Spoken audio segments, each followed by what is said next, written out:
কি গো কোটিপতির কন্যা, বিয়ের প্যান্ডেলে বরের অপেক্ষায় না থাইকা আমারে দেইখা এমন ভূত দেখার মতো চমকাইলা কেন? তাহসান, তুমি সত্যি এসেছো? আমার বিশ্বাস হচ্ছে না। বাবা তো পুরো বাড়ি পুলিশ আর বডিগার্ড দিয়ে ঘিরে রেখেছে। তুমি ভেতরে ঢুকলে কি করে? পুরান ঢাকার পোলা আমি, আমার লাইগা কোনো বডিগার্ডের দেয়াল ম্যাটার করে না জানো।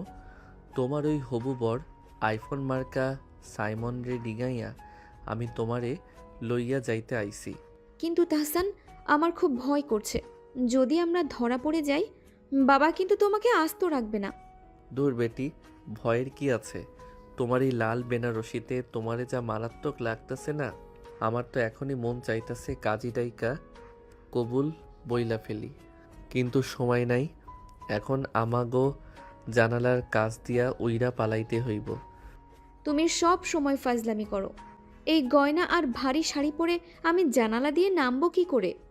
শোনো রাইসা বেগম, প্রেম যখন করছো পুরান ঢাকার এক চ্যাংড়া পোলার লগে, তখন একটু তো রিস্ক নিতেই হইব। এই নাও, তোমার ওই হীরের নেকলেস আর কানের দুলগুলো খুইল্লা আমার পকেটে রাখো, ওজনে হালকা হও আগে।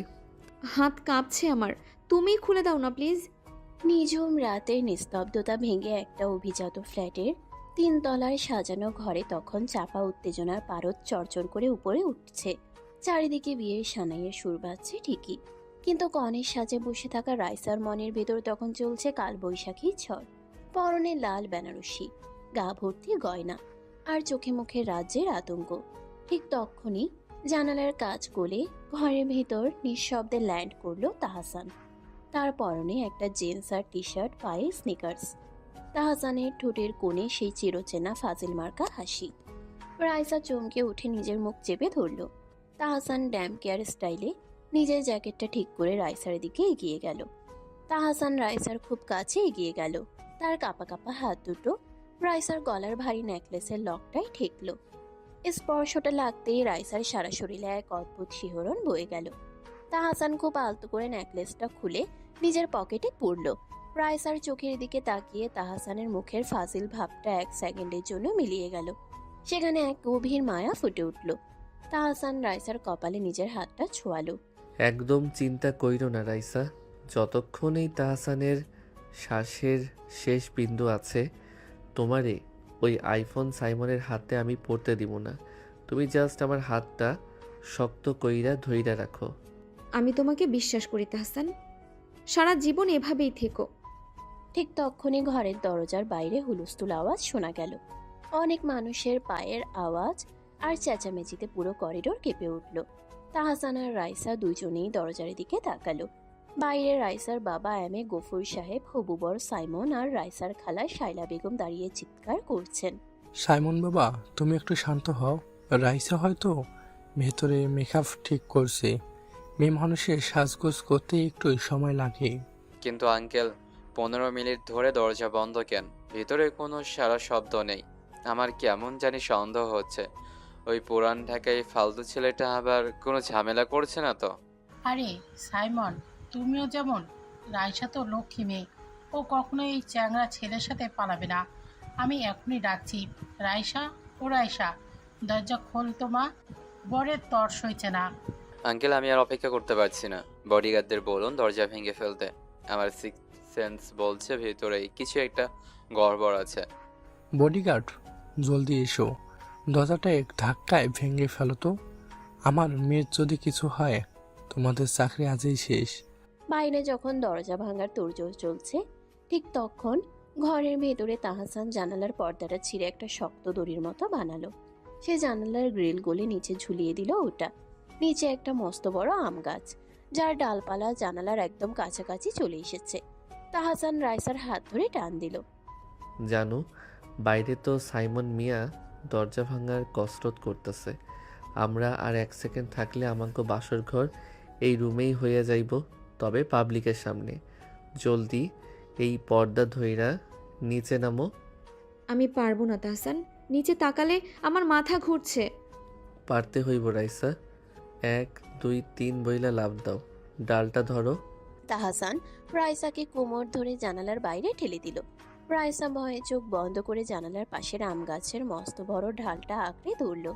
তার বেনারসি শাড়ির আঁচলটা গাছের ডালে আটকে চড়চড় করে ছিঁড়ে গেল।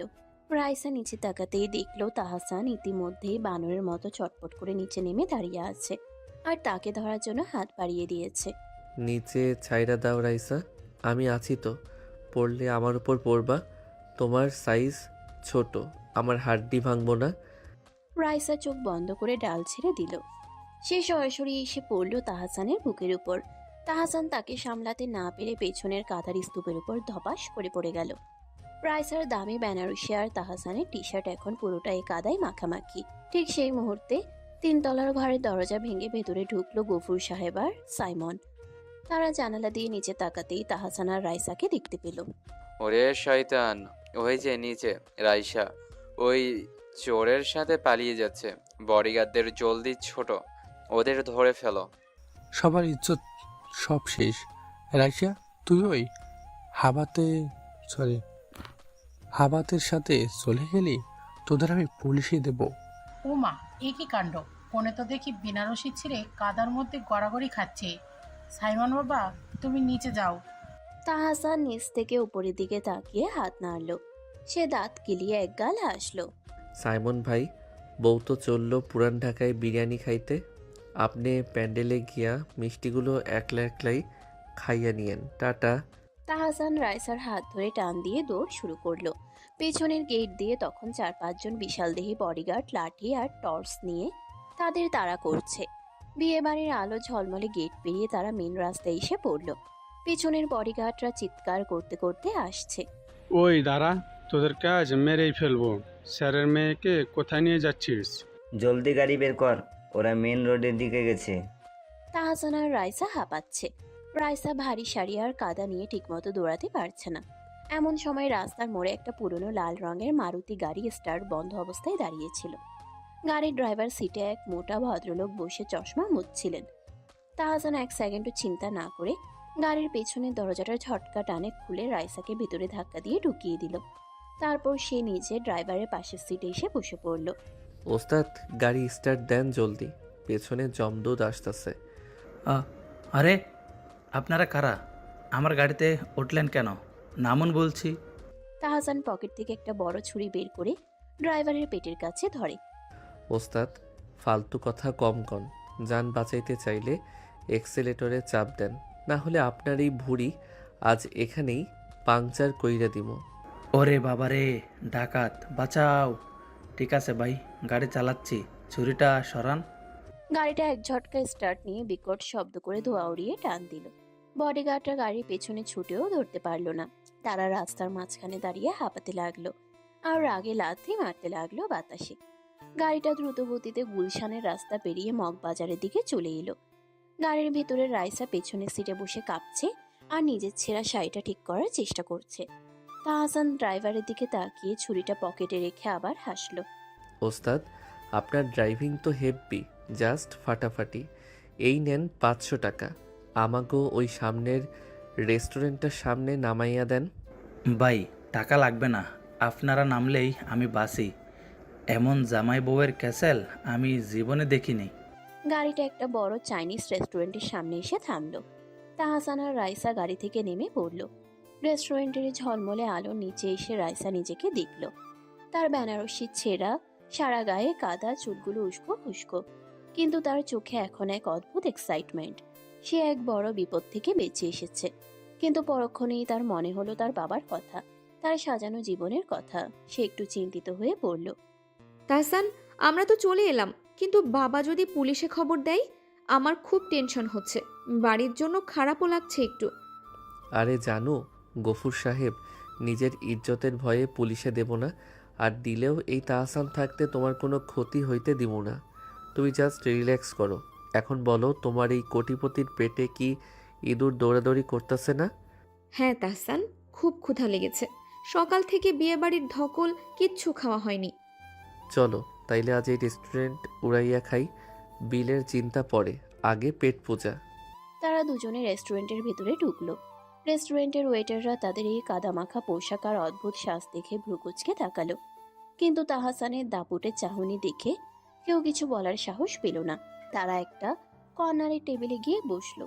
তাহসান মেনু কার্ডটা হাতে নিয়ে খুব ভাব দেখালো। ওই মিয়া শোনো, একটা full plate chicken fried rice, সাথে চিলি চিকেন, আর বড় দেখে একটা কোল্ড ড্রিঙ্কস লইয়া আও। জলদি করবা, আমার বউয়ের পেটে খিদার চোটে আগুন জ্বলতাছে। জি স্যার, এখনই আনছি। আর কিছু লাগবে? আপাতত এইটাই আনো, পরে লাগলে জানামো। কিছুক্ষণের মধ্যেই খাবার টেবিলে চলে এলো। রাইসা আর কোনো ভদ্রতা বা টেবিল ম্যানার্সের তোয়াক্কা করলো না। সে চামচটা একপাশে সরিয়ে রেখে হাত দিয়েই ফ্রাইড রাইস আর চিলি চিকেন মাখিয়ে বড় বড় লোকমা মুখে তুলতে লাগলো। তার গালে কাদা আর সসের দাগ লেগে একাকার হয়ে গেল। সে এত হাস্যকর আর অদ্ভুতভাবে খাচ্ছিল যে পাশের টেবিলের একজন তাদের দিকে তাকিয়ে হাসছিল। তাহসান চুপচাপ বসে রাইসার খাওয়া দেখছিল আর মনে মনে এক কুটিল ফন্দি আঁটছিল। ওফ তাহসান, এত টেস্ট কেন এই খাবারের? খিদে লাগলে সস্তা খাবারও এত ভালো লাগে, আগে জানতাম না। তুমি খাচ্ছ না কেন? তুমি খাও জানো, তোমার খাওয়ার দেখাই আমার পেট ভইরা যাইতাছে। কোটিপতির মাইয়া যে এমনে গ্রো গাছে গিলতে পারে তা আজ প্রথম দেখলাম। ধুর, পচিও না তো, আমি সত্যিই খুব ক্ষুধার্ত ছিলাম। খেল খতম হতেই ওয়েটার এসে টেবিল পরিষ্কার করলো এবং খুব বিনীতভাবে একটা প্লাস্টিকের ফোল্ডারে বিলটা এনে তাহসানের সামনে রাখলো। তাহসান বিলের কাগজটা দেখলো, সেখানে লেখা 5,200 টাকা। তাহসান বিলটা দেখে একগাল হাসলো, তারপর ওটা রাইসার দিকে ঠেলে দিল। জানো, বিলটা এবার দিয়ে দাও। 5,200 টাকা মাত্র। তোমার কাছে তো পকেট মানি হিসাবে এইটা কিছুই না। তাহসান, খুব ভালো মজা করছো।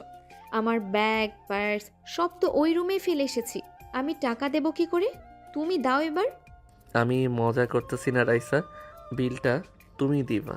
আমার পকেটে মাত্র 50 টাকা আছে, যা দিয়া ওই ড্রাইভারের বিদায় করার কথা ভাবছিলাম।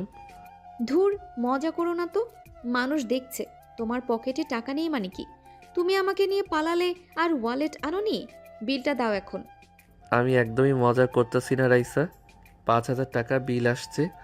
বিল দিবা তুমি, না দিতে পারলে এই রেস্টুরেন্টের প্লেট বাটি তোমার দিয়াই মাজাইব ওরা। রাইসা হঠাৎ তাহসানের এই রূপ দেখে একদম হা হয়ে গেল। তাহসানের চোখে মুখে কোনো হাসির রেখা নেই, বরং এক অদ্ভুত কঠোরতা। রাইসা চারপাশে তাকালো, পাশের টেবিলের লোকজন তাদের দিকেই তাকিয়ে ফিসফিস করছে। রাইসার ফর্সা মুখটা লজ্জায় আর অপমানে লাল হয়ে গেল। সে তাহসানের দিকে ঝুঁকে ফিসফিস করে বলল, তাহসান, মানুষ দেখছে তো, তুমি রেস্টুরেন্টে বসে এমন করছো কেন? তুমি আমার চেয়ে বয়সে ছোট হতে পারো, কিন্তু এতটা ইম্যাচিউরড আচরণ তো তুমি কখনো করনি। এটা কেমন অদ্ভুত ব্যবহার? করছি কখনো? করি নাই, এখন থেকে করবো। বয়সে ছোট ছেলের লগে প্রেম করবা, রাজপ্রাসাদ ছাইরা পালাইবা, আর রেস্টুরেন্টে আইসা 5,000 টাকার বিল দিতে পারবা না? বিল না দিলে পালাইছিস কেন শুনি? রাইসা তখন বুঝতে পারছিল না সে কি করবে। তার চোখ দিয়ে প্রায় জল চলে আসার উপক্রম। সে জীবনে কখনো এমন পরিস্থিতির মুখোমুখি হয়নি। ওয়েটারটা বিলের ফোল্ডার হাতে নিয়ে তাদের সামনে পাথরের মূর্তির মতো দাঁড়িয়ে আছে। রাইসা নিরুপায় হয়ে তার ডান হাতের অনামিকা থেকে হীরের দামি আংটিটা এক ঝটকায় খুলে ফেলল। সে আংটিটা ওয়েটারের হাতে গুজে দিল। এই আংটিটা রাখুন, এটার দাম এই বিলের চেয়ে অনেক বেশি। বাকি টাকা আর ফেরত দিতে হবে না। ওয়েটার হীরের আংটিটা দেখে চমকে উঠল এবং আর কোনো কথা না বলে দ্রুত সেখান থেকে চলে গেল। রাইসা চেয়ার ছেড়ে এক ঝটকায় দাঁড়িয়ে পড়ল এবং রেস্টুরেন্ট থেকে হনহন করে বেরিয়ে গেল। তাহসান তার পেছনে পেছনে শিস দিতে দিতে বের হলো। তখন মাঝরাত, মগবাজারের নির্জন রাস্তায় ল্যাম্পপোস্টের হলুদ আলো জ্বলছে। রাইসা দ্রুত পায়ে হাঁটছে আর তাহসান তার পাশে পাশে শান্তভাবে হেঁটে যাচ্ছে। এসব কি ছিল তাহসান? তুমি আমার সাথে এমন ব্যবহার কেন করলে? আমার তো জাস্ট হার্ট অ্যাটাক হতে যাচ্ছিল লজ্জায়। কিছু না জানো, জাস্ট একটু মজা করতেছিলাম। দেখতেছিলাম কোটিপতির মেয়ের ইগো কত বড়। আমার হার্ট অ্যাটাক হয়ে মারা গেলে তোমার ওই মজা কোথায় যেত শুনি? বেঁচে যেতাম রে বাবা, এক কোটিপতির খ্যাচখ্যাচেরি থেকে আজীবনের জন্য মুক্তি পাইতাম। মানে তুমি আমাকে মরতে দেখতে চাও? আরে ধুর মিয়া, মজা করছি, তুমি তো দেখি সিরিয়াস হয়ে গেলা। ঠিক তখনই অন্ধকার রাস্তা দিয়ে এক মস্ত বড় ট্রাক তীব্র গতিতে হেডলাইট জ্বালিয়ে হর্ন বাজাতে বাজাতে আসছিল। রাইসার আগের মাথায় রাস্তার মাঝখানের দিকে চলে গিয়েছিল। সে ট্রাকটা খেয়াল করেনি। ট্রাকের তীব্র আলো রাইসার মুখের উপর পড়ল। ট্রাকের ড্রাইভার অনবরত হর্ন দিচ্ছে। রাইসা ভয়ে জমে গেল, তার নড়ার শক্তি হারিয়ে গেল। তাহসান 1 সেকেন্ডের ভগ্নাংশে রাইসার হাত ধরে এক তীব্র টানে নিজের দিকে টেনে আনলো। রাইসা ছিটকে এসে তাহসানের বুকের উপর আছড়ে পড়ল। ট্রাকটি তাদের গা ঘেঁষে শো করে বাতাস উড়িয়ে চলে গেল। তাহসানের 2 হাত তখন রাইসার কোমর শক্ত করে জড়িয়ে ধরেছে, আর রাইসার 2 হাত তাহসানের শার্টের কলারটা খামচে ধরে আছে। তাদের দুজনের হার্টবিট তখন অত্যন্ত দ্রুত চলছে। কুয়াশা আর রাতের নিস্তব্ধতার মাঝে দুজন দুজনের নিঃশ্বাসের উত্তাপ অনুভব করছিল। তাদের দুজনের হার্টবিট তখন অত্যন্ত দ্রুত চলছে। কুয়াশা আর রাতের নিস্তব্ধতার মাঝে দুজন দুজনের নিঃশ্বাসের উত্তাপ অনুভব করছিল। রাইসা তাহসানের চোখের দিকে তাকালো। সেখানে ফাজলামের বদলে এক চরম আকুলতা আর ভীতি দেখতে পেল। তাহসান তাকে হারানোর ভয়ে কাঁপছিল। পরিস্থিতিটা অত্যন্ত রোমান্টিক এবং থমথমে হয়ে উঠল। ঠিক তখনই রাস্তার ওপার দিয়ে যাওয়া এক রিকশার যাত্রী জোরে রেগে উঠল। আরে ওই ভাই, রাস্তার মাঝখানে এই মাঝরাতে কি সিনেমা চলতেছে? বাড়ি গিয়ে প্রেম করেন, মেন রোডে মরবেন নাকি? যাত্রীর এই কথায় দুজনের ঘোর ভেঙে গেল। রাইসা তাড়াতাড়ি তাহসানের বুক থেকে সরে দাঁড়ালো। তার গাল দুটো লজ্জায় একদম লাল হয়ে গেছে। সে নিচের দিকে তাকিয়ে নিজের শাড়ির কুচি ঠিক করতে লাগলো। তাহসান একটু কেশে নিজের গলাটা পরিষ্কার করলো। আমরা এখন কোথায় যাব তাহসান? রাত তো অনেক হলো। আমার খুব অস্বস্তি হচ্ছে এই কাদামাখা শাড়িতে। এসো আমার সাথে। আমার এক দোস্তের বাসা আছে কাছেই, পুরান ঢাকার দিকেই। ওখানে আজ রাতটা কাটাবো। তাহসান রাইসাকে নিয়ে একটা চিপা গলির ভেতর ঢুকলো। গলিটাও অন্ধকার আর স্যাঁতস্যাঁতে। কিছু দূর যাওয়ার পর তারা একটা পুরনো আধা ভাঙ্গা দোতলা বাড়ির সামনে এসে দাঁড়ালো। বাড়ির দেয়ালের প্লাস্টার খসে পড়েছে, শ্যাওলা জমে আছে চারিদিকে। রাইসা বাড়িটা দেখে মনে মনে খুব বিরক্ত হলো। তার মতো কোটিপতির মেয়ে কখনো এমন নোংরা আর ভাঙ্গা জায়গায় পা রাখেনি। তার গা ঘিনঘিন করতে লাগলো, কিন্তু সে তাহসানকে কিছু বুঝতে দিল না, চুপচাপ রইল। তাহসান রাইসার মুখের অভিব্যক্তি দেখে মনে মনে খুব মজা পাচ্ছিল। তাহসান দরজায় টোকা দিল। কিছুক্ষণ পর দরজা খুলল তাহসানের বন্ধু রনি। রনির পরনে লুঙ্গি আর গায়ে একটা ফতোয়া। তার পেছনে তার বউ সুমি দাঁড়িয়েছিল। রনি তাহসান আর রাইসাকে কাদা আর বেনারসি পরা অবস্থায় দেখে আকাশ থেকে পড়ল। ওরে শয়তানের হাড্ডি তাহসান, এ কি অবস্থা তোদের? তুই কি সত্যি সত্যি গফুর সাহেবের মেয়েকে তুলে নিয়ে চলে এলি নাকি? ভাবি, আপনার এই অবস্থা কেন? আসুন আসুন, ভেতরে আসুন। বেনারসিটার তো 12টা বেজে গেছে। দোস্ত, গফুর সাহেবের বডিগার্ডরা পেছনের দিক দিয়ে তাড়া করছিল, একটু কুস্তি লড়তে হইছে। আজ রাতটা তোর এখানে আশ্রয় দে। আরে বলিস কি, আয় ভেতরে আয়। সুমি, ওদের জন্য একটু হাত মুখ ধোয়ার পানি দাও, আর ঘরে যা খাবার আছে গরম করো। তারা ভেতরে ঢুকলো। ঘরটা ছোট কিন্তু গোছানো। সুমি রাইসাকে একটা সাধারণ সুতির শাড়ি দিল পরার জন্য। রাইসা বাথরুমে গিয়ে হাত মুখ ধুয়ে সেই শাড়িটা পরলো। শাড়িটা খসখসে হলেও এই মুহূর্তে বেনারসির চেয়ে অনেক আরামদায়ক। এরপর তারা সবাই মিলে ছোট ডাইনিং টেবিলে খেতে বসলো। সুমি রাতের বাসি ঢাল আর আলু ভর্তা গরম করে এনেছে। তাহসান, তুই তো বড় লোকের মেয়েকে নিয়ে এলি, কিন্তু আমাদের এই গরিবের ডাল ভাত ভাবি খেতে পারবে তো? হ্যাঁ ভাবি, কিছু মনে করবেন না। আমাদের ঘরে আর ভালো কিছু ছিল না এই মাঝরাতে। না না সুমি আপু, ঠিক আছে, আমার কোনো সমস্যা নেই। তাহসান ভর্তা দিয়ে ভাত মাখাতে মাখাতে বলে। রনি, তোর ভাবি জানতো একটু আগে রেস্টুরেন্টে 5,000 টাকার ফ্রাইড রাইস একলাই গিলছে। এই ডাল ভাত ওনার পেটের কোনো কোনায় জায়গা পাবে না। রাইসা তাহসানের দিকে এক তীব্র রাগী চাহনি দিল। সে খাওয়া শেষ করে চুপচাপ বসে রইল। খাওয়া দাওয়া শেষ হলে ঘুমানোর সময় এলো। রনি তাদের একটা ছোট রুম দেখিয়ে দিল, যেখানে একটা সাধারণ কাঠের খাট পাতা আছে। দোস্ত, তোরা এই রুমেই থাক, আমরা পাশের রুমে আছি। কোনো সমস্যা হলে ডাকিস। ঠিক আছে রনি, কিন্তু শোন, আমরা আজ আলাদা রুমে শোবো। রাইসা এই রুমে থাকবে, আর আমি তোর সাথে ড্রয়িং রুমের সোফায় শোবো। না তাহসান, আমি একাই এই রুমে থাকতে পারবো না। আমার খুব ভয় করবে। তুমি এখানেই থাকো। আমাদের তো এখনো বিয়ে হয়নি রাইসা। বিয়ে ছাড়া আমরা একসাথে একই রুমে কেন থাকবো?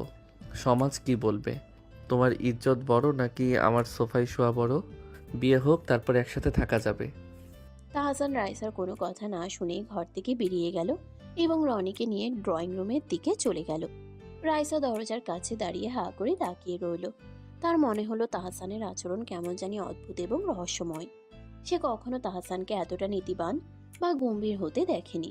সে পুরান ঢাকার ছেলে, সবসময় দুষ্টামি ফাজলামি তার আসল ক্যারেক্টার, অথচ আজ সে এক বড় সাধু সেজে অন্য রুমে চলে গেল।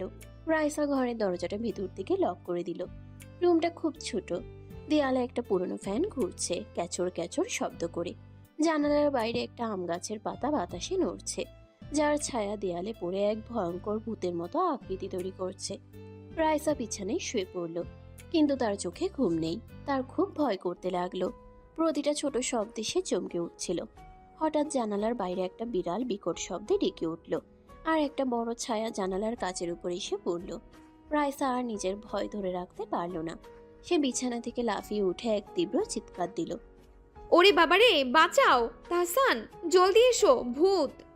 রাইসা ভাবলো তার এই চিৎকার শুনে তাহসান দরজা ভেঙে ভেতরে ছুটে আসবে, তাকে জড়িয়ে ধরে সান্ত্বনা দিবে। সে দরজার দিকে তাকিয়ে রইল বুক ধরফরানি নিয়ে। 1 মিনিট গেল, 2 মিনিট গেল, 5 মিনিট কেটে গেল, কিন্তু ড্রয়িং রুম থেকে কোনো সারা শব্দ এলো না। তাহসান তো দূরের কথা, রনি বা সুমিও কেউ এলো না। পুরো বাড়ি নিঝুম নিস্তব্ধ। রাইসা দরজার কাছে গিয়ে কান পাতল। সে শুনতে পেল ড্রয়িং রুম থেকে তাহসানের জোরে জোরে নাক ডাকার আওয়াজ আসছে। সে এত বড় চিৎকার দিল, অথচ তাহসান শান্তিতে নাক ডেকে ঘুমাচ্ছে। রাইসা দরজায় পিঠ ঠেকিয়ে মেঝেতে বসে পড়ল। তার মনে এক চরম বিস্ময় আর রাগ দানা বাঁধতে লাগলো। এই ফাজিল ছেলেটা তাকে নিয়ে পালিয়ে এসে এখন নিজের মতো ঘুমাচ্ছে, আর তাকে এই অচেনা ভাঙা ঘরে ভয়ের মুখে ফেলে রেখেছে। রাইসা মনে মনে বলল, তাহসান, তুমি কাল সকালে ঘুম থেকে ওঠো। তোমার এই অদ্ভুত আচরণের মজা আমি তোমাকে বোঝাচ্ছি। ভোরের আলো ফুটতেই রনির পুরনো ভাঙা বাড়ির জানালা দিয়ে ছুঁয়ে পড়া সোনালি রোদ্দুর রাইসার মুখের উপর এসে পড়ল। সারা রাতের ভয় আর আতঙ্কের ক্লান্তি শেষে সে কখন যে চোখ বুঝেছিল নিজেই জানে না।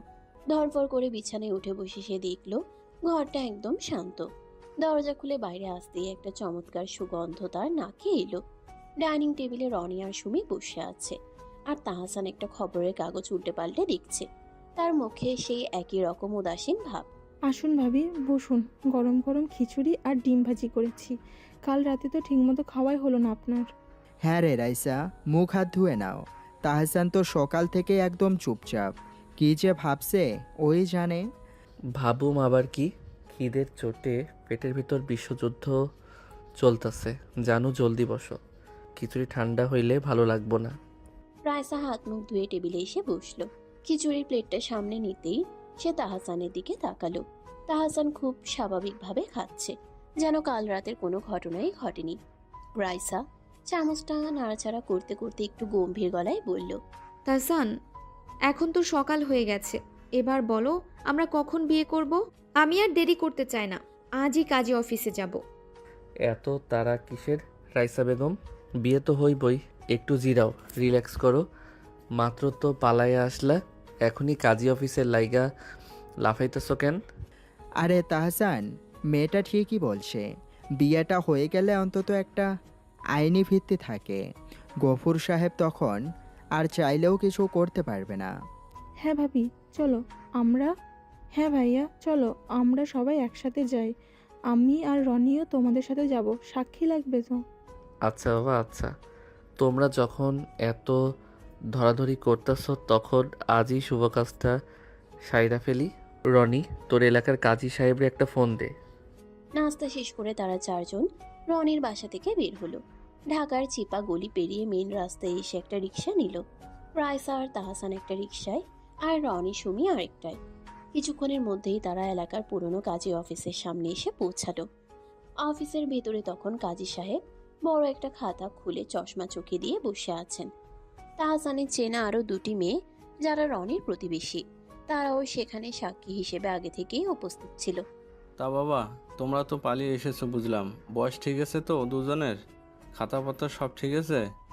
হ্যাঁ কাজী সাহেব, সব ঠিক আছে। এই যে আইডি কার্ডের কপি, আপনি বিয়ে পড়ানো শুরু করুন। ভাবি কিন্তু দেখতে দারুণ। তাহসান ভাই, এমন পরি কই থেকে ধইরে আনলেন? আমাদের তো দাওয়াতও দিলেন না। আরে ধুর, দাওয়াত দিলে কি আর পালানো যায়? কাজী সাহেব জলদি করেন, মিষ্টি কিন্তু আমরা ডাবল খামু। কাজী সাহেব খাতার পাতা উল্টে রাইসার দিকে তাকালেন। তারপর গম্ভীর গলায় বিয়ের নিয়ম কানুন বলতে শুরু করলেন। রাইসার বুকটা তখন দুরু দুরু কাঁপছিল। যখন কাজী সাহেব বললেন, বলুন মা কবুল। রাইসা এক মুহূর্ত তাহসানের দিকে তাকালো এবং খুব স্পষ্ট গলায় বলল, কবুল। এরপর তাহসানের পালা এলো। তাহসানও কোনো রকম দ্বিধা ছাড়াই বলে দিল। কবুল। খাতায় সই করার পর কাজী সাহেব মোনাজাত ধরলেন। অবশেষে আমি তোমার হলাম তাহসান, সব বাধা পেরিয়ে আমরা এক হলাম। বিয়ে সম্পন্ন হতেই রাইসার মুখে এক স্বর্গীয় হাসি ফুটে উঠল। সে এত বেশি খুশি ছিল যে তার জীবনের সব ভয় এক নিমিষে উধাও হয়ে গেল। কাজী অফিস থেকে বের হয়ে আসার সময় রাইসা প্রথমবার নিজে থেকে তাহসানের হাতটা শক্ত করে চেপে ধরল। তাহসান হাতটা শক্ত হতেই থমকে দাঁড়ালো। সে রাইসার দিকে তাকালো। রাইসার চোখে তখন আনন্দের অশ্রু। সে অনবরত বকবক করে যাচ্ছে আর হাঁটছে। জানো তাহসান, আমার না বিশ্বাসই হচ্ছে না আমরা এখন অফিসিয়ালি হাজব্যান্ড ওয়াইফ। বাবা এখন চাইলেও আমাদের আলাদা করতে পারবে না। আমরা একটা ছোট ঘর বাঁধব, তুমি চাকরি করবে, আমি রান্না শিখব। কত সুন্দর হবে না আমাদের জীবনটা? তাহসান রাইসার দিকে তাকিয়ে রইল। রাইসা যত হাসছে আর বকবক করছে, তাহসানের চোখের চাউনি ততই বদলে যাচ্ছে। তার ঠোঁটের কোণে সেই ফাজিল হাসিটা একদম মিলিয়ে গেল। তার চোয়াল শক্ত হয়ে উঠল, চোখ দুটো পাথরের মতো কঠিন হয়ে গেল। রাইসা নিজের আনন্দের আতিশয্যে তাহসানের এই পরিবর্তন খেয়ালই করল না। তার চোয়াল শক্ত হয়ে উঠল, চোখ দুটো পাথরের মতো কঠিন হয়ে গেল। রাইসা নিজের আনন্দের আতিশয্যে তাহসানের এই পরিবর্তন খেয়ালই করল না। রনি, তোরা সুমিরে লইয়া বাড়ি যা, আমি আর রাইসা একটু ওদিক থেকে আসতাছি। আচ্ছা দোস্ত, সাবধানে থাকিস, কোনো দরকার হইলে ফোন দিস কিন্তু। ভাবি, আমরা বাসায় গিয়ে রান্নার ব্যবস্থা করছি, আপনারা ঘুরে আসুন। রনি আর সুমি চলে যাওয়ার পর তাহসান রাইসাকে নিয়ে হাঁটতে শুরু করলো। তারা হাঁটতে হাঁটতে মগবাজারের এক কোনায় রেল লাইনের পাশে একটা নিরিবিলি চেনা অচেনা জায়গায় এসে পৌঁছালো। জায়গাটা বেশ ফাঁকা। একটা বড় কৃষ্ণচূড়া গাছের নিচে একটা সিমেন্টের বেঞ্চ পাতা আছে। রাইসা তাহসানের হাত ধরে সেখানে বসলো। জায়গাটা খুব সুন্দর তো তাহসান, শান্ত নিঝুম। আমার আজ পৃথিবীর সবচেয়ে সুখী মানুষ মনে হচ্ছে নিজেকে। সুখী তো মনে হইবই রাইসা, তোমার মনে সব আশা তো পূরণ হইয়া গেল। তোমার কি আনন্দ হচ্ছে না তাহসান? তুমি এমন গম্ভীর হয়ে আছো কেন? একটু হাসো না প্লিজ। তাহসান কিছু বলল না, সে শুধু আকাশের দিকে তাকালো। ঠিক তখনই মেঘের ডাক শোনা গেল। আকাশটা হঠাৎ কালো হয়ে এলো এবং ঝুমঝুম করে বৃষ্টি শুরু হলো। বৃষ্টির বড় বড় ফোঁটা কৃষ্ণচূড়ার পাতা বেয়ে তাদের গায়ে পড়তে লাগলো। রাইসা বৃষ্টি দেখে আরো এক্সাইটেড হয়ে গেল। সে বেঞ্চ থেকে উঠে বৃষ্টির মধ্যে হাত বাড়িয়ে দিল। বৃষ্টির পানি তার মুখে চুলে লাগতেই সে খিলখিল করে হেসে উঠল। সে তাহসানের হাত ধরে টানলো। তাহসান এসো, বৃষ্টিতে ভিজবে এসো। আজ আমাদের বিয়ের দিন, এই বৃষ্টিটা আমাদের জন্যই এক বড় উপহার। তাহসান বৃষ্টির মধ্যে উঠে দাঁড়ালো। রাইসা তাকে জড়িয়ে ধরলো। বৃষ্টির জল তাদের দুজনকে ভিজিয়ে একাকার করে দিচ্ছিল। রাইসা তাহসানের বুকে মাথা রেখে চোখ বন্ধ করলো। সে ভাবলো এটা তাদের জীবনের সবচেয়ে রোমান্টিক মুহূর্ত। কিন্তু সে জানতো না এই বৃষ্টির জলের মতোই তার জীবনের সব সুখ এখন ধুয়ে মুছে শেষ হয়ে যেতে বসেছে। তাহসান হঠাৎ রাইসাকে নিজের বুক থেকে আলতো করে সরিয়ে দিল। সে রাস্তার মোড়ে দাঁড়িয়ে থাকা একটা খালি রিক্সা দেখে হাত তুলল। রিক্সাটা তাদের সামনে এসে থামলো। মামা, এই আপামনিরে লইয়া সোজা গুলশান 2 নম্বরে যাও, গফুর সাহেবের বাড়ির সামনে নামাইয়া দিবা। আচ্ছা মামা, ওঠেন, বৃষ্টি বাড়ছে, জলদি যাই। তাহসান রিক্সাওয়ালার দিকে তাকালো। তাহসান রাইসার হাত ধরে তাকে রিক্সায় বসিয়ে দিল। রাইসা অবাক হয়ে তাহসানের দিকে তাকালো। তার মাথা দিয়ে পানি ঝরছে। তাহসান, তুমি রিক্সায় উঠছো না কেন? তুমি আসবে না আমার সাথে? রিক্সায় জায়গা আছে তো, এসো। তাহসান রিক্সার হুডটা টেনে দেয়। না রাইসা, আমি যাবো না, তুমি একলাই যাবা। তুমি যাবে না মানে? আমরা তো রনির বাসায় ফিরবো, তুমি এমন করছো কেন? হ্যাঁ, আমি তোমার সাথে যাবো না, আর কোনোদিন তোমার সাথে থাকুমও না। তুমি তোমার বাপের বাড়ি ফিরা যাও। মামা, বৃষ্টি তো বেশি নামতেছে, যাবো না কি খারাপ, জলদি কর। রাইসা এক ঝটকায় রিক্সা থেকে নেমে পড়ল। সে বৃষ্টির মধ্যে রাস্তার মাঝখানে দাঁড়িয়ে তাহসানের কলার চেপে ধরল। তার চোখের পানি আর বৃষ্টির পানি একসাথে মিশে যাচ্ছে। তাহসান, এসব কি আজে বাজে কথা বলছো তুমি?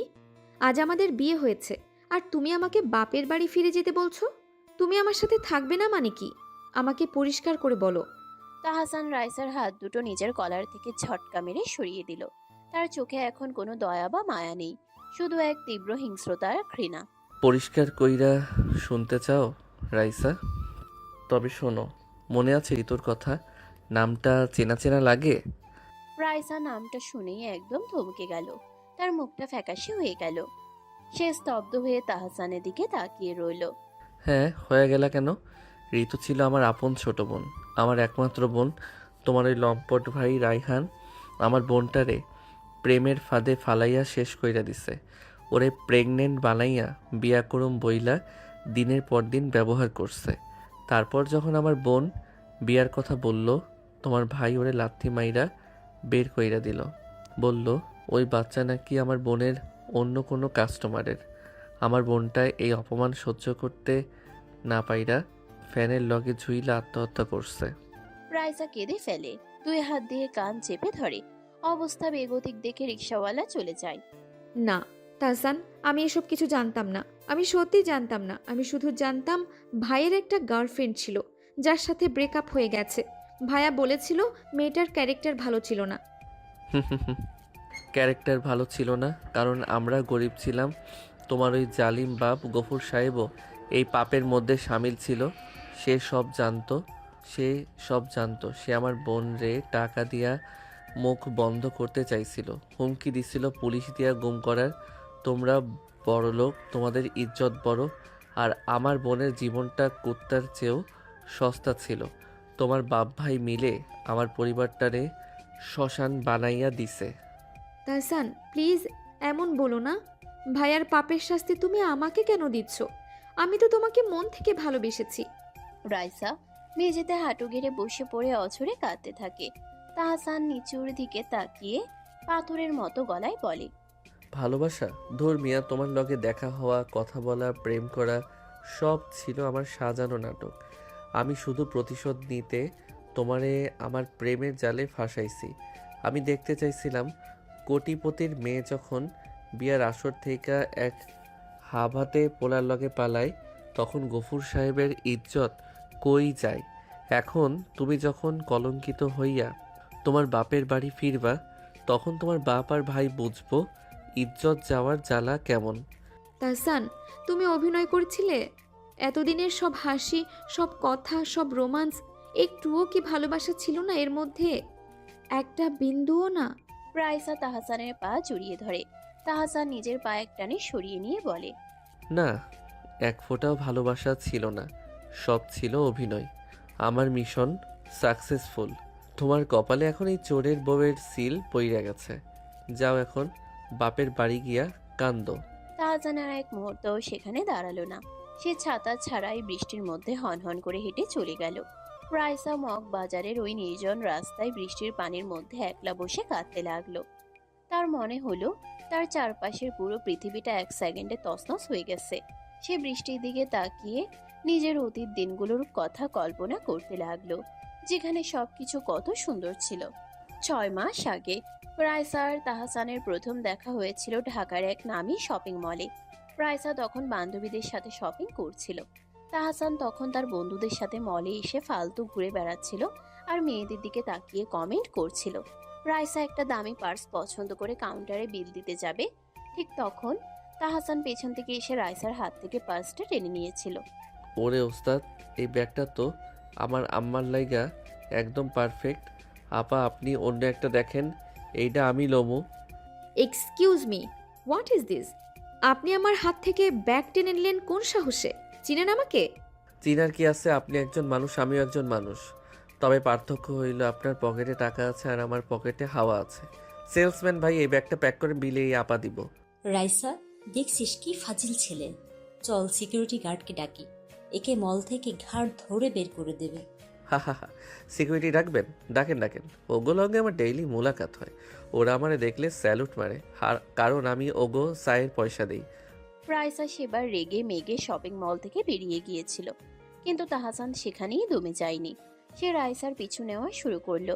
রাইসা যখন শপিং মল থেকে বের হয়ে তার গাড়ির দিকে যাচ্ছিল, তাহসান তার পেছনে পেছনে শীষ দিতে দিতে আসছিল।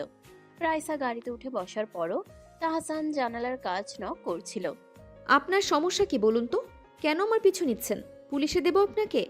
পুলিশে দিবেন? দেন না জানু, পুলিশের হাজতে ফ্রিতে ডাল ভাত খাওয়া যায়।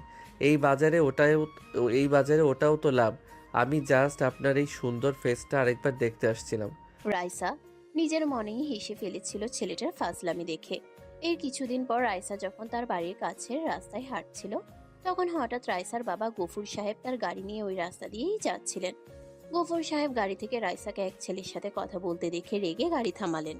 তাহসান দূর থেকে গফুর সাহেবের রাগী মুখ দেখেই এক দৌড়ে গলির ভেতর পালিয়ে গেল। রাইসা তাহসানের দৌড় দেখে হাসতে হাসতে বলে, ওরে বাপরে, বাবার নাম শুনে হিরো তো দেখি অলিম্পিকের দৌড়বিদ হয়ে গেল। রাইসা, এটা কি ছিল? কার সাথে কথা বলছিলে তুমি রাস্তা দাঁড়িয়ে? কেউ না বাবা, জাস্ট একজন রাস্তা জিজ্ঞেস করছিল। চলো বাড়ি যাই। এরপর আরেক দিনের ঘটনা। রাইসা একদিন বিকেলে পার্কের কোনায় একলা বসেছিল। তখন 3-4 জন বখাটে ছেলে এসে রাইসাকে ঘিরে ধরলো আর বাজে কথা বলতে শুরু করলো। রাইসা খুব ভয় পেয়ে গিয়েছিল। কি গো সুন্দরী, একলা বসে আছো কেন? চলো আমাদের সাথে ঘুরে আসি, গাড়ি রেডি আছে। আরে ভাই, বড় লোকের বেটি তো, ভাব বেশি। হাতটা ধরো তো দেখি কেমন গরম। ঠিক তখনই ঝোপের আড়াল থেকে তাহসান একটা ভাঙা লাঠি হাতে নিয়ে লাফিয়ে পড়ল। তার মুখে সেই একই রকম ফাজিলার কমিক চাহনি। ওই হালার পুতেরা, তোরা কি জানোস না এই পার্কের ডনকে? আমার এলাকায় আইসা আমার হবু জানুর লগে ফাজলামি। উনি জনি মন্টু লইয়া আইতো আমাগো কালা কুত্তা ডারে। আজ এদের হাড্ডি দিয়া কুত্তার বিরিয়ানি বানামু। বখাটেরা তাহসানের নাম শুনেই লাঠি সোটা ফেলে এক দৌড়ে পার্ক থেকে পালিয়ে গেল। আসলে তাহসানের কোনো কালা কুত্তা ছিল না, ওটা ছিল জাস্ট একটা ফাঁকা আওয়াজ। রাইসা ভয় কাটিয়ে উঠে তাহসানের দিকে তাকালো। থ্যাংক ইউ তাহসান, আজ তুমি না আসলে কি যে হতো। তুমি সত্যিই খুব সাহসী। তাহসান লাঠিটা ফেলে রাইসার খুব কাছে এসে চোখ টিপে, সাহসী তো হমই জানু, তোমার মতো সুন্দরী লাইগা তো আমি বাঘের মুখেও হাত দিতে পারি। তা এই উপকারের বদলে এই গরিব জামাইরে একটা কিস দেওয়া যায় না? রাইসা লজ্জা পেয়ে তাহসানের বুকে হালকা থাপ্পড় মেরে বলে, ধুর ফাজিল, সব সময় ফ্ল্যাটিং করো। চলো তোমাকে আজ আমি রেস্টুরেন্টে খাওয়াবো। তাহসান সেদিন একটা মাঝারি মানের রেস্টুরেন্টে গিয়েছিল। সেখানে বসে তারা অনেক কথা বলেছিল। রাইসা তাহসানের জীবনের অনেক মজার মজার গল্প শুনছিল আর হাসছিল। কিন্তু তখনও তাদের মধ্যে কোনো গভীর প্রেমের সম্পর্ক তৈরি হয়নি, জাস্ট একটা মিষ্টি বন্ধুত্বের শুরু ছিল। তাহসান, তোমার এই ফাজলামির আড়ালে কিন্তু একটা খুব ভালো মন আছে, আমি বুঝতে পারি। মন মন তো আমি অনেক আগে ঋতুর চিতার আগুনে পুরাইয়া সাইকইরা দিছি রাইসা। এখন শুধু প্রতিশোধের খেলা বাকি। স্মৃতির পাতা থেকে বাস্তবে ফিরতেই রাইসা দেখল বৃষ্টি থেমে গেছে। মগবাজারের রাস্তাটা এখন কাদার সমুদ্রে পরিণত হয়েছে। রাইসা কাদামাখা সুতির শাড়িটা পরে একলা দাঁড়িয়ে আছে। তার চোখের সব জল শুকিয়ে গেছে। এখন সেখানে শুধু এক তীব্র শূন্যতা আর প্রতারণার ক্ষত। সে বুঝতে পারল তাহসান তাকে কোনোদিন ভালোই বাসেনি। সে যা কিছু করেছে সব ছিল তার বোনের আত্মহত্যার প্রতিশোধ। রাইসা আস্তে আস্তে হাঁটতে শুরু করলো তার সেই কোটিপতি বাবার রাজপ্রাসাদের দিকে, যেখানে তার জন্য অপেক্ষা করছে এক নতুন অশান্তি আর অপমানের ঝড়। আর তাহসান, সে হয়তো কোনো এক চেপা গলির মোড়ে দাঁড়িয়ে বিজয়ের হাসি হাসছে, কিন্তু তার নিজের মনের ভেতরের ক্ষতটাও কি আদৌ উপশম হয়েছে? নিয়তির এই নিষ্ঠুর খেলায় দুই জ্যান্ত মানুষের হৃদয় আজ চিরকালের জন্য ভেঙে চুরমার হয়ে গেল। মগবাজারে সেই নির্জন কাদা অন্ধকার রাস্তার মোড়ে রাইসা যখন প্রায় পাথরের মূর্তির মতো দাঁড়িয়ে কাঁপছিল, ঠিক তখনই একটা খালি রিক্সা টুংটাং বেল বাজাতে বাজাতে তার সামনে এসে থামলো। রিক্সাওয়ালার পরনে একটা ছেঁড়া লুঙ্গি, মাথায় প্লাস্টিকের বস্তা জড়ানো। সে রাইসার এই বিধ্বস্ত অবস্থা দেখে অবাক হয়ে তাকালো। কি গো আফামনি, এই সময় বৃষ্টির মধ্যে একলা খাড়ায় কাঁদতেছেন কেন? কই যাবেন? গুলশান 2 নম্বর রোড যাবেন? হ, যামু। এই রাইতে অত দূরে যাইতাম না, কিন্তু আপনার চেহারা দেখা মায়া লাগতেছে। ওঠেন। রাইসা কোনো রকমে রিক্সায় গিয়ে বসলো। রিক্সা চলতে শুরু করলো। রাইসার মাথায় তখন ঝড়ের গতিতে ঘুরছে তাহসানের শেষ কথাগুলো। সব ছিল আমার সাজানো নাটক। প্রায় ঘন্টা খানেক পর রিক্সাটা এসে থামলো গুলশানের সেই বিশাল আলিশান রাজপ্রাসাদের মতো বাড়ির গেটের সামনে। গেটে 4-5 জন সিকিউরিটি গার্ড আর বডিগার্ড লাঠি হাতে পাহারা দিচ্ছিল। রাইসাকে রিক্সা থেকে নামতে দেখেই তারা চিৎকার করে উঠল, আরে এই তো রাইসা ম্যাম, ফিরে এসেছেন ম্যাম। ম্যাম, আপনি এই অবস্থা? আপনার শাড়ি গয়না কই? রিক্সায় কেন? স্যার তো পুরো ঢাকা শহর তোলপাড় করে ফেলছেন। রাইসা কোনো কথা না বলে সোজা বাড়ির ভিতরে ঢুকে গেল। বিশাল ড্রয়িং রুমে তখন থমথমে পরিবেশ। সোফায় বসে আছেন রাইসার বাবা এম এ গফুর সাহেব, হবু বর সাইমন, ভাই রায়হান আর ভাবি ফারহানা। রাইসাকে এই নোংরা সস্তা সুতির শাড়ি পরা আর উস্কো খুস্কো চুলে ঢুকতে দেখে গফুর সাহেব রাগে সোফা ছেড়ে দাঁড়িয়ে চিৎকার করে উঠলেন, রাইসা, কোন মুখে তুই এই বাড়িতে পা দিলি? বেনারসি ছিঁড়ে এই কাজের মেয়ের মতো কাপড় পরে কার সাথে পালিয়েছিলি তুই? আমাদের বংশে ইজ্জত তুই ড্রেনে ভাসিয়ে দিয়েছিস। আঙ্কেল, আমি তো আগেই বলেছিলাম আপনার মেয়ে ওই পুরান ঢাকার ছোট লোকের প্রেমে অন্ধ। দেখুন ওর অবস্থা, বিয়ের আসল থেকে পালিয়ে গিয়ে এখন ভিখারির মতো ফিরে এসেছে। ছি। রাইসা, তুই আমাদের মাথাটা একদম নিচু করে দিলি। ওই ফালতু ছেলেটা কোথায় এখন? তোকে এভাবে রাস্তায় ফেলে রেখে ও পালিয়ে গেল? তোকে কি ও বিয়েও করেনি? রাইসা এতক্ষণ চুপচাপ সবার অপমান শুনছিল, কিন্তু তার ভাইয়ের মুখ থেকে এই কথা শোনার সাথে সাথে তার ভেতরে সব কষ্ট আর রাগ একসাথে বিস্ফোরিত হলো। সে চোখ দুটো বড় বড় করে নিজের ভাইয়ের দিকে তাকালো এবং পুরো ড্রয়িং রুম কাঁপিয়ে চিৎকার করে উঠল, চুপ করো তোমরা, একদম চুপ করো। তোমরা নিজেরা কতটা নোংরা, কতটা পাপী সেটা কি একবারও আয়নায় দেখেছো? আজ আমার এই অবস্থার জন্য দায়ী শুধু তোমরা। তোমাদের ওই কুৎসিত অতীতের জন্য আজ আমার এই দশা হয়েছে। গফুর সাহেব টেবিলে থাপ্পড় মারে। রাইসা, নিজের বাবা আর ভাইয়ের সাথে কিভাবে কথা বলতে হয় তুই ভুলে গেছিস? আমরা তো পাপী মানে কি? হ্যাঁ, তোমরা পাপী। রায়হান ভাইয়া, তুমি ঋতু নামের একটা মেয়েকে চেনো না? পুরান ঢাকার সেই নিরীহ মেয়েটা যাকে তুমি ভালোবাসার নাটক করে প্রেগনেন্ট বানিয়েছিলে, বিয়ে করবে বলে তার জীবনটা ধ্বংস করে দিয়েছো। রায়হান রাইসার মুখ থেকে ঋতু নামটা শোনার সাথে সাথে একদম জমে গেল। তার মুখে সব রং উড়ে গেল। সে সোফা থেকে উঠে দাঁড়িয়ে আমতা আমতা করতে লাগলো। রাইসা, তুই এসব কি আজে বাজে কথা বলছিস? আমি তো কাউকে চিনি না। তুই বানিয়ে বানিয়ে মিথ্যা গল্প বলছিস। মিথ্যা নয় ভাইয়া, ওই ঋতু ছিল তাহসানের আপন ছোট বোন। তোমরা যাকে গরিব বলে লাথি মেরে বের করে দিয়েছিলে, অপমান সইতে না পেরে যে মেয়েটা গলায় দড়ি দিয়ে আত্মহত্যা করেছে, তাহসান আমাকে ভালোবাসেনি। সে তার ছোট বোনের আত্মহত্যার প্রতিশোধ নিতে আমার সাথে প্রেমের নাটক করেছে। আমাকে বিয়ের আসর থেকে পালিয়ে নিয়ে আজ অফিসিয়ালি বিয়ে করেছে। তারপর মাঝ রাস্তায় কলঙ্কিত করে ছুঁড়ে ফেলে দিয়ে এসেছে। তার বোনের সাথে তোমরা যে অন্যায় করেছো সেটার প্রতিশোধ আজ সে আমার উপর নিয়েছে। রায়হানের ভাবলেশীন মুখটা এবার অপরাধ বোধার ভয়ে নীল হয়ে গেল। সে আর একটা শব্দ উচ্চারণ করতে পারল না। মাথা নিচু করে সে সোফায় ধপাস করে বসে পড়ল। গফুর সাহেবও ভেতরে ভেতরে কাঁপতে লাগলেন, কারণ তিনিও এই পাপের কথা জানতেন। কিন্তু নিজের অহংকার ধরে রাখতে তিনি আবার ধমক দিলেন, অনেক হয়েছে। রায়হান কি করেছে না করেছে তা দেখার দরকার নেই। তুই এখন এক চোরের বউ হয়ে বাড়ি ফিরেছিস। ফারহানা, কোথায় গেলে? এই মেয়েটাকে ওর ঘরে নিয়ে যাও, আর কালকের মধ্যেই সাইমনের সাথেই ওর বিয়ে হবে।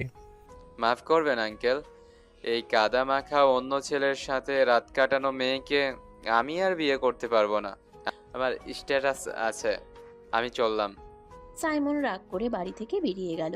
রাইসার ভাবি ফারহানা এতক্ষণ এক কোনায় দাঁড়িয়ে শুনছিলেন সব। তিনি এগিয়ে এসে রাইসার হাত ধরলেন। তার চোখে মায়া ছিল। চলো রাইসা, আমার সাথে রুমে চলো, নিজেকে শান্ত করো। এখানে দাঁড়িয়ে আর কথা বাড়িয়ে লাভ নেই, চলো মা। ফারহানা রাইসাকে প্রায় জড়িয়ে ধরে তিনতলায় তার নিজের ঘরে নিয়ে এলেন। বিছানায় বসিয়ে দিয়ে তিনি রাইসার মাথায় হাত বুলিয়ে দিতে লাগলেন। তুই একদম কাঁদবি না রাইসা। রায়হান আর বাবা যে এতটা নিচে নামতে পারে তা আমি ভাবতেও পারিনি।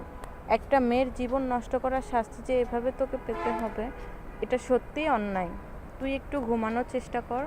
ফারহানা ঘর থেকে চলে গিয়ে দরজাটা হালকা করে ভিজিয়ে দিলেন। রাইসা বিছানায় শুয়ে ঢুকরে ঢুকরে কাঁদতে লাগলো। চারিদিকের এই নিস্তব্ধতায় তার মনটা আবার অতীতে ফিরে গেল। বিয়ের মাত্র 4 দিন আগে সে মধুর দিনটার কথা তার মনে পড়ে গেল। 4 দিন আগে রাইসা আর তাহসান তখন একটা ছোট পার্কের বেঞ্চে বসেছিল। রাইসা খুব এক্সাইটেড হয়ে তাহসানের হাত ধরে তার বাবার দেওয়া বিয়ের প্রপোজালের কথা বলছিল। জানো তাহসান, বাবা আমার জন্য সাইমন নামের এক বড়লোক ছেলেকে ঠিক করেছে। আগামী সপ্তাহে বিয়ে। তুমি প্লিজ কিছু একটা করো। আমরা কি পালিয়ে বিয়ে করব? তাহসান হাতে থাকা চিপসের প্যাকেট থেকে একটা চিপস মুখে দিয়ে বলে, দূর মিয়া, পালিয়ে বিয়ে করুম মানে? আমারে কি তোমার বাংলা সিনেমার হিরো মনে হয়? এই রোদে রোদে দৌড়াইতে আমি পারুম না। তার চেয়ে তুমি এই সাইমন রে বিয়া কইরা নাও। ও বড় লোক, ওরে বিয়া করলে তুমি প্রতিদিন এসি রুমে বৈশা বিরিয়ানি খাইতে পারবা। তাহসান, তুমি এই পরিস্থিতিতেও ফাজলামি করছো? তুমি আমাকে ভালোবাসো না? সাইমন আমাকে ছুঁড়ে দিলে আমি মরে যাব। রাইসা ভয়ে আর রাগে চোখ বড় বড় করে। তাহসান হুট করে রাইসার নাকের ডগায় একটা চিমটি কেটে হেসে ওঠে। আরে জানু, মইরো না, তুমি মরলে আমারে আবার পুলিশ ধরবো। আচ্ছা বাবা রাজি, আমরা পালাইয়া বিয়াই করুম। পুরান ঢাকার কাজী অফিসে গিয়ে এমন কবুল কমু যে তোমার বাপের বিল্ডিংয়ের সব কাজ ভাইঙ্গা পড়ব। তুমি জাস্ট শাড়িটা রেডি রাখো। রাইসা সেদিনের সেই মজার কথা মনে করে অন্ধকারের মধ্যেই হাসার চেষ্টা করে, কিন্তু তার চোখের কোণ দিয়ে নোনতা জল গড়িয়ে পড়ল। সে বুঝতে পারল সেই হাসির আড়ালে কত বড় বিষ লুকিয়েছিল। কাঁদতে কাঁদতেই একসময় রাইসার চোখ দুটো ক্লান্তিতে বুঝে এলো এবং সে ঘুমিয়ে পড়ল। এদিকে পুরাতন ঢাকার এক ভাঙা গলির টিনের চালের ঘরে তাহসান ফিরে এসেছে। ঘরের টেবিল ল্যাম্পের আবছা আলোয় তার মা জাইদা বেগম জায়নামাজে বসে তাসবিহ জপছিলেন। তাহসান ঘরে ঢুকে এক মস্ত বড় অট্টহাসি দিল। হা হা মা, দেখছো তোমার পোলার কামাল। আজ গফুর সাহেবের অহংকার আমি মাটির লগে মিশাইয়া দিয়া আইছি। অগ মেয়ে এখন রাস্তায় রাস্তায় কান্তাছে। আমার ঋতুর আত্মারাত শান্তি হইব মা। জাইদা বেগম তসবিটা রেখে তাহসানের দিকে তাকালেন। তার চোখে কোনো আনন্দের রেখা ছিল না, বরং এক গভীর দুঃখ ফুটে উঠল।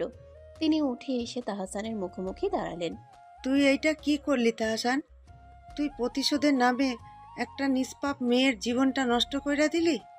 গফুর সাহেব আর রায়ান পাপী হইতে পারে, কিন্তু এই রায়সা মেয়েটার তো কোনো দোষ ছিল না। ও তো তোরে সত্যি মন থেকে ভালোবেসেছিল। তাহসান ঠোঁটের কোণে জোর করে দুষ্টু হাসি ধরে রেখে, আরে মা, তুমি বোঝো না, বড়লোকের বেটিদের কোনো মন থাকে না। ওগো ইজ্জতে আঘাত না করলে অগ শিক্ষা হইব না। জাইদা বেগম তাহসানের গালে একটা হালকা চড় মেরে বলে, চুপ কর ফাজিল ছেলে। তুই ঋতুর ভাই হইয়া আর একটা বোনের জীবন ধ্বংস করলি। রায়সা যদি এখন আত্মহত্যা করে, তবে রায়ানের আর তোর মধ্যে কি তফাৎ রইল? তুই আজ এক মস্ত বড় অন্যায় করেছিস তাহসান। তোর এই ফাজলামির আড়ালে যে একটা পিশাচ লুকায়া ছিল তা আমি জানতাম না। মা নিজের বিছানায় গিয়ে মুখ ফিরিয়ে শুয়ে পড়লেন। তাহসান ঘরের এক কোণায় স্তব্ধ হয়ে দাঁড়িয়ে রইল। মায়ের শেষ কথাগুলো, রায়সা যদি এখন আত্মহত্যা করে? তার কানের ভেতর তীরের মতো বিঁধতে লাগলো। সে মনে মনে ভাবতে লাগলো, আসলেই কি সে ঠিক করেছে? রাইসার সেই বৃষ্টির মধ্যে নিষ্পাপ হাসি, তার হাতটা প্রথমবার শক্ত করে ধরা, সব কি সত্যিই মিথ্যা ছিল? তাহসানের বুকের ভেতরে এক অজানা যন্ত্রণা দানা বাঁধতে শুরু করলো। সে বুঝতে পারলো প্রতিশোধের আগুন তাকে নিজেকেই পুড়িয়ে ছাই করে দিচ্ছে। পরের দিন দুপুর, রাইসা নিজেকে একটু সামলে নিয়ে আজ দুপুরে মগবাজারে সেই মাঝারি মানের রেস্টুরেন্টে এসে বসেছে, যেখানে সে আগে তাহসানের সাথে আসতো। তার পরনে একটা সাধারণ 3 পিস, চোখে ডার্ক সার্কেল। সে টেবিলের দিকে তাকিয়ে এক কাপ কফির মগ নাড়াচাড়া করছে। সে এখন একদম শান্ত, পাথরের মতো স্তব্ধ। ঠিক তখন রেস্টুরেন্টের দরজা ঠেলে ভেতরে ঢুকলো তাহসান। তার চোখে মুখে কাল রাতে সেই দাপট নেই, বরং এক চরম অপরাধবোধ আর অস্থিরতা স্পষ্ট। সে রাইসাকে দেখতে পেয়েই দ্রুত পায়ে তার টেবিলের সামনে এসে বসলো। রাইসা তাহসানকে দেখেও কোনো প্রতিক্রিয়া দেখালো না। সে যেন তাকে দেখতেই পাচ্ছে না, এমন একটা ভাব করে কফির মগে চুমুক দিল। রাইসা, তুমি এখানে? আমি আসলে তোমার খোঁজে গুলশানের বাড়ির দিকেও গিয়েছিলাম। তুমি কাল রাতে ঠিক মতো বাড়ি পৌঁছাতে পেরেছো তো? রাইসা কোনো উত্তর দিল না। সে জানালার বাইরে তাকিয়ে রইল। রাইসা প্লিজ একটা কথা বলো। কাল রাতে আমার মা আমাকে অনেক বকেছে। আমি আসলে বুঝতে পারিনি যে আমি এতটা নিচে নেমে যাব। তোমার ভাই পাপী, কিন্তু আমি তোমার সাথে যা করেছি ওটা ভুল ছিল। তুমি আমাকে একটা ধমক দাও, তাও ভালো। এমন পাথরের মতো থাইকো না প্লিজ। রাইসা তখনও নিশ্চুপ। সে কফির কাপটা টেবিলে রেখে ওয়েটারকে ডাকলো। জি ম্যাম, কিছু লাগবে? আর বিলটা নিয়ে আসুন, আর পার্সেল করে একটা কোল্ড কফি দিন। তাহসান রাইসার হাতটা ধরার চেষ্টা করে। রাইসা, তুমি আমারে ইগনোর করতেছো কেন? পুরান ঢাকার তাহসান তোমারে ডাকতাছে। আমার একটা সুযোগ দাও, আমি সব ঠিক কইরা দিব। আমি কাজী সাহেবরে আবার ডাকুম। আমরা সত্যি সত্যি নতুন কইরা শুরু করব। তুমি যা বলবো আমি তাই শুনবো। রাইসা তাহসানের হাতটা নিজের হাতের উপর থেকে এক ঝটকায় সরিয়ে দিল। তার চোখে এখন কোনো রাগ নেই, কোনো ভালোবাসা নেই, শুধু এক মস্ত বড় অবহেলা আর ঘৃণা। সে টেবিলের উপর কফির বিলের টাকাটা রেখে উঠে দাঁড়ালো। ওয়েটার, বিলটা এখানে রাখা আছে। আর শুনুন, এই টেবিলে বসা অপরিচিত লোকটা যদি আপনাকে ডিস্টার্ব করে, তবে সিকিউরিটিকে বলবেন। একে ঘাড় ধরে বের করে দিতে। আমার সময় খুব মূল্যবান, ফালতু মানুষের পেছনে নষ্ট করার মতো সময় আমার নেই। রাইসা পার্সেলের কফিটা হাতে নিয়ে রেস্টুরেন্ট থেকে হনহন করে বেরিয়ে গেল। তাহসান চেয়ারে বসে হা করে তাকিয়ে রইল। সে বুঝতে পারল যে ফাজিল ছেলেটা একদিন একটা মেয়ের অবাধ্য হৃদয় মিষ্টি শক্তিতে দখল করেছিল, আর সেই ছেলেটাই নিজের সাজানো প্রতিশোধের জালে আটকা পড়ে নিজের জীবনের সবচেয়ে আজ সেই ছেলেটাই নিজের সাজানো প্রতিশোধের জালে আটকা পড়ে নিজের জীবনের সবচেয়ে মূল্যবান ভালোবাসাটাকে চিরকালের জন্য হারিয়ে ফেলেছে। রাইসার এই পাথরের মতো নীরবতাই আজ তাহসানের জন্য সবচেয়ে বড় শাস্তি হয়ে দাঁড়ালো। তাহসানের জীবন থেকে যেন সব রং উবে গেল। যে ফাজলামি আর দুষ্টামি তার রন্ধ্রে রন্ধ্রে ছিল, তা এখন এক মস্ত বড় হাতিয়ারে পরিণত হলো রাইসার পাথরের মতো জমে থাকা মনটাকে গলানোর জন্য। কিন্তু রাইসা যেন প্রতিজ্ঞা করে বসেছে, তাহসান নামের কোনো প্রাণীর অস্তিত্ব এই দুনিয়ায় আছে সেটাই সে আর স্বীকার করবে না। গুলশানের সেই বিশাল রাজপ্রাসাদ আর মগ বাজারের চিপা গলির মাঝখানে দূরত্বটা ঘোচাতে তাহসান এবার কোমর বেঁধে মাঠে নামলো। গুলশানের গফুর সাহেবের বাড়ির সামনে তখন থমথমে নীরবতা। ঠিক তখন গেটের বাইরে বিকট শব্দে একটা সাউন্ড বক্সে পুরান ঢাকার বিয়ের গান বাজতে শুরু করলো। পরনে সেই বিখ্যাত লাল সবুজ জ্যাকেট লুঙ্গি আর চোখে কালো চশমা এঁটে হাজির হলো তাহসান, সাথে তার দুই বিশ্বস্ত সাগরেদ, কালা জনি আর পিশাচ মন্টু। জনি বাজাচ্ছে ঢোল আর মন্টু ফুলঝুরি ফুটাচ্ছে। ও রাইসা বেগম, জানালা দিয়া একটু উকি মারো, জানো তোমার জানের জান জানের কান। পুরান ঢাকার তাহসান আইসা পড়ছে। ভুলভ্রান্তি কার না হয় বলো, একটা চর মারো, তাও মুখটা একটু খোলো। ওই মিয়া, মুখ সামলাইয়া কথা কন। আমাগো ভাই এখন এই বাড়ির অফিসিয়াল জামাই। জামাই শ্বশুর বাড়ির সামনে গান গাইবো না তো কি আপনার বাপের বাড়ির সামনে গাইবো? বাজাও মন্টু। একদম ঠিক। বাবি, জানালাটা খোলো। বাইয়া, আজ সকাল থেকে তোমার লাইগা না খাইয়া এ রোদের মধ্যে নাচতাছে। 3 তলার জানালার পর্দাটা একটু নড়ে উঠল। রাইসা এসে দাঁড়ালো। তাহসান ভাবলো কাজ হয়েছে। সে হাত বাড়িয়ে ফ্লাইং কিস দিতে গেল, কিন্তু রাইসা 1 সেকেন্ডের জন্য তার দিকে তাকালো। তার চোখে কোনো রাগ বা অভিমানও দেখা গেল না, শুধু এক চরম উদাসীনতা। সে জানালার পাশে রাখা এক বালতি নোংরা পানি এক ঝটকায় নিচে ফেলে দিল। পানিটা সরাসরি তাহসানের মাথায় এসে পড়ল। উফ রাইসা জানু, ভালোবাসার এই শীতল জল আমার কলিজা ঠান্ডা কইরা দিল। জনি, বক্সের সাউন্ড আরো বাড়া। ভাবি মাত্র অজু করছে, এখন নামাজে বসবো। ওরে বাবা, বড় স্যার নিচে নামতাছে, ওই ধর ওরে। রায়হান, পুলিশে ফোন দে। এই ছোট লোকটা আমার বাড়ির সামনে সার্কাস শুরু করেছে। একে আজ জেলে না পড়ে আমি ভাত খাবো না। শ্বশুর আব্বা, আসসালামু আলাইকুম। আজ যাই, কাল আবার আমো। আপনার মেয়ের হাতের পানি খাইয়া আজ ধন্য হইলাম। জনি, মন্টু দৌড় দে। পানিটা সরাসরি তাহসানের মাথায় এসে পড়ল। পরদিন রাইসা নিজেকে ব্যস্ত রাখার জন্য বাবার অফিসে যাওয়া শুরু করেছে। সে এখন কোম্পানির নতুন প্রজেক্ট ডিরেক্টর। ইন্টারভিউ রুমে বসে সে নতুন পিয়ন আর ইন্টার্নদের ফাইল দেখছিল। ঠিক তখন ইন্টারভিউ রুমের দরজা খুলে ভেতরে ঢুকলো একজন। তার পরনে একদম ইস্ত্রি করা সাদা শার্ট, কালো প্যান্ট আর গলায় একটা বিশাল টাই ঝুলছে। লোকটা আর কেউ নয়, তাহসান। নেক্সট, আপনার নাম আর কোয়ালিফিকেশন বলুন। নাম মোহাম্মদ তাহসান হোসেন। কোয়ালিফিকেশন হইল রাইসা বেগমের আজীবনের গোলাম, কাজী অফিসের সার্টিফাইড জামাই। স্পেশালিটি হইল বউয়ের রাগ ভাঙানোর জন্য দিনরাত কান্নাকাটি করতে পারি। মিস্টার রহমান, এই ক্যান্ডিডেটকে কে ভিতরে ঢুকতে দিয়েছে? গার্ডদের ডাকুন। ম্যাম, ও তো আমাদের নতুন পিয়ন পদের জন্য অ্যাপ্লাই করেছে। ওর রেফারেন্স তো বেশ ভালো। আরে রহমান ভাই, আপনি ঠিকই ধরছেন। আমি খুব কাজের ছেলে।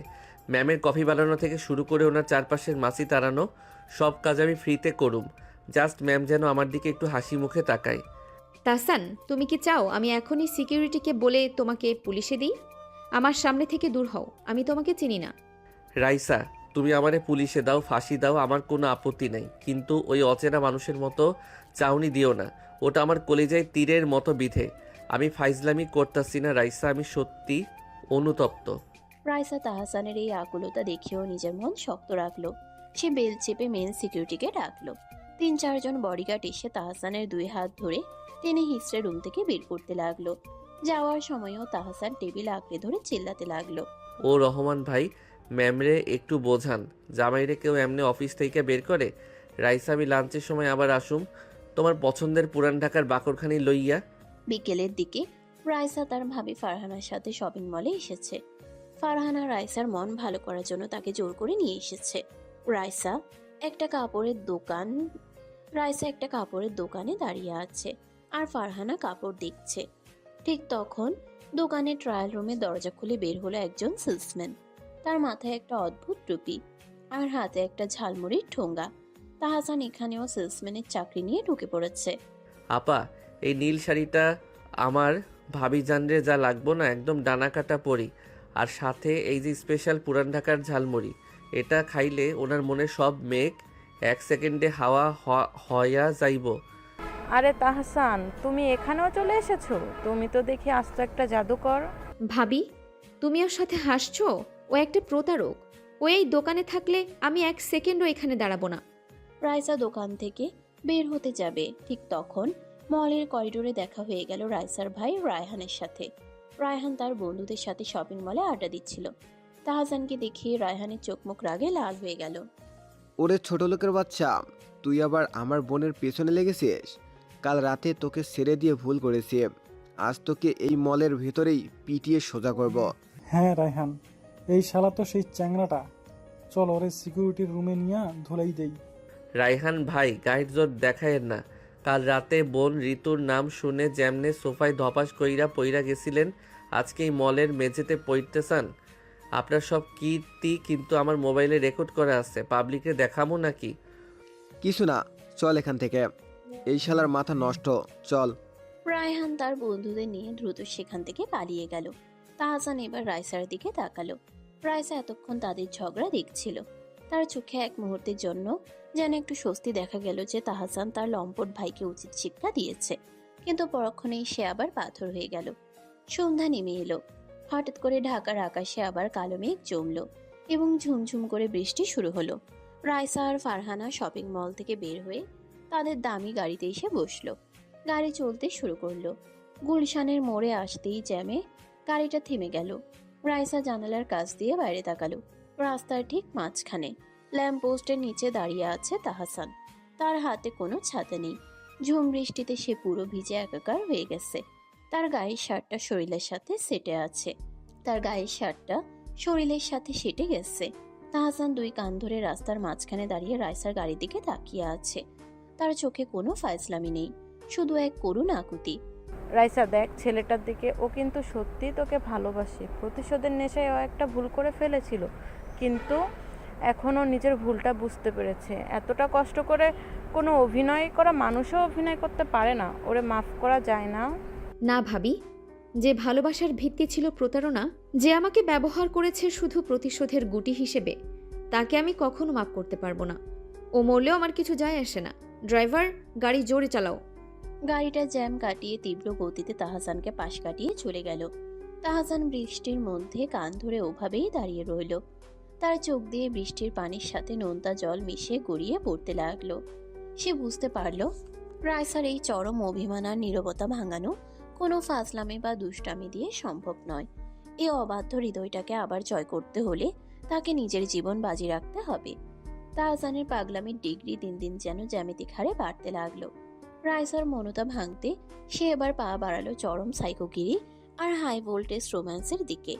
সাধারণ ফাজলামিতে যখন কাজ হচ্ছে না, তখন তাহসান এমন সব কাণ্ড কারখানা শুরু করলো যা দেখে পুরো গুলশান এলাকার মানুষজন নিজেদের মাথায় হাত দিয়ে বসলো।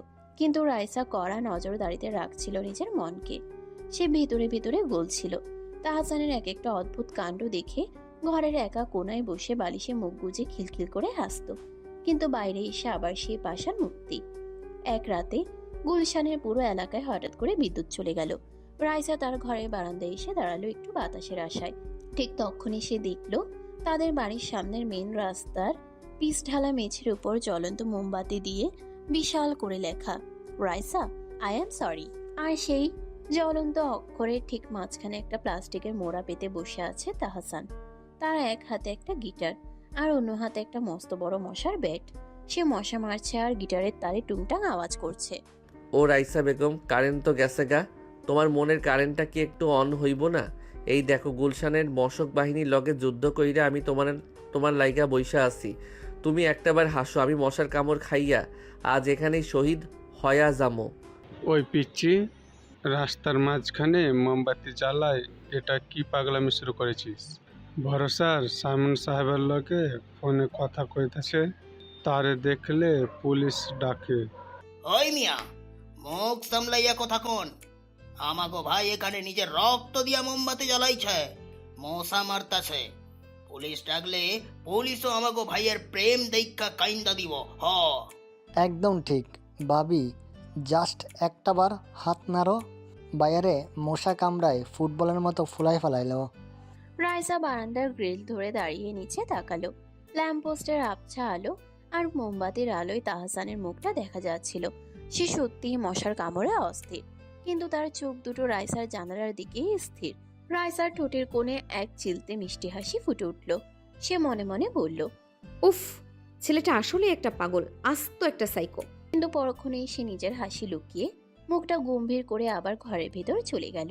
তাহসান উপর থেকে রাইসাকে সরে যেতে দেখলো, কিন্তু সে রাইসার ওই 1 সেকেন্ডের হাসির ঝলকটা ঠিকই ধরে ফেলেছে। জনি, মন্টু দেখছিস ভাবি কিন্তু হাসছে। ওনার ঠোঁটের কোনায় যে মৃদু ভূমিকম্প হয়েছে তা আমার এই মিটারে ধরা পার্সেন্টস ধরা পড়ছে। মিশন সাকসেসফুলের দিকে যাইতাছে রে। পরদিন রাইসা যখন গাড়ি নিয়ে বের হতে গেল, সে দেখলো তাদের গাড়ির পুরো উইন্ডশিল্ড জুড়ে লাল গোলাপের পাপড়ি দিয়ে লেখা, তুমি কি আমার সাথে ফুচকা খাবে? আর ড্রাইভারের সিটে ড্রাইভারের বদলে বসে আছে তাহসান, মাথায় একটা ক্যাপ পরা। তাহসান, তুমি আবার আমার গাড়িতে? ড্রাইভার আঙ্কেল কই? নামও বলছি গাড়ি থেকে। ড্রাইভার আঙ্কেলরা আমি পুরান ঢাকার স্পেশাল বাকরখানি আর চা খাওয়াইতে পাঠাইছি। আজ তোমার এই দামি গাড়ির ড্রাইভার আমি। তুমি না বললে আমি কিন্তু গাড়ি সোজা বুড়িগঙ্গায় নিয়ে চুবামো। এইটা তাহসানের শেষ ওয়ার্নিং।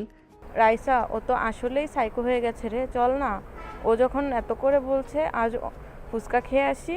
আমারও অনেকদিন ফুচকা খাওয়া হয় না। ভাবি, তুমিও ওর পাগলামিকে সাপোর্ট করছো? আচ্ছা ঠিক আছে, চলো। কিন্তু তাহসান, এটাই লাস্ট। এরপর যদি আমার সামনে আসো, আমি সত্যি ইন্ডিয়া চলে যাব। ইন্ডিয়া যাবা? ভিসা লাগলে আমারে কইও। আমার এক দোস্ত দালালি করে, কম খরচে হইয়া যাইব। আপাতত ফুচকার দোকানে চলেন ম্যাম। তাহসান গাড়ি চালিয়ে মগবাজারের এক বিখ্যাত ফুচকার দোকানের সামনে নিয়ে গেল। তারা গাড়ি থেকে নেমে একটা টেবিলে বসলো। তাহসান নিজেই প্লেট হাতে করে স্পেশাল টক আর ঝাল দিয়ে ফুচকা নিয়ে এলো। রাইসা প্লেটের দিকে তাকিয়ে রইল। সে চামচ দিয়ে একটা ফুচকা মুখে তুলল। ফুচকাটা এতটাই ঝাল ছিল যে রাইসার চোখ দিয়ে পানি চলে এলো। উফ তাহসান, এত ঝাল দিয়েছো কেন? তুমি কি আমাকে মারতে চাও? আরে জানু, ঝাল না হইলে কি আর প্রেমের টেস্ট পাওয়া যায়? এই নাও, একটু ঠান্ডা পানি খাও। তোমার চোখে পানি দেখলে তো আমার বুকে সুনামি হইয়া যায়। রাইসা তাহসানের এই আকুলতা দেখে এবার আর নিজের রাগ ধরে রাখতে পারল না।